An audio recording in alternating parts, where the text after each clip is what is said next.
Usap-usapan ngayon sa social media ang tila panibagong isyu na kinasasangkutan ni Moira de la Torre matapos mapansin ng ilang netizens na in-unfollow siya sa Instagram ng ilan niyang kaibigan at kapwa music artists.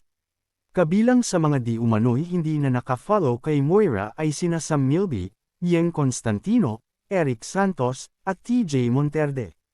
Dahil dito, nagkaroon ng espekulasyon ang fans na may nangyari sa samahan ng grupo. Ang intrigang ito ay lumutang mahigit isang buwan matapos ibalita bitawan ng Cornerstone Entertainment bilang talent si Moira. Muling umugang ang usapan ng mapansin ng di umano'y pag-unfollow sa kanya ng ilang kasamahan sa industriya. Obvious na in-unfollow rin ni Moira ang mga dating kasamahan dahil makikita sa kanyang Instagram na wala siyang pina-follow kahit isa. Wala pang pahayag si Moira o ang mga nasangkot sa isyong ito, kaya nananatili pa rin itong palaisipan sa mga fans.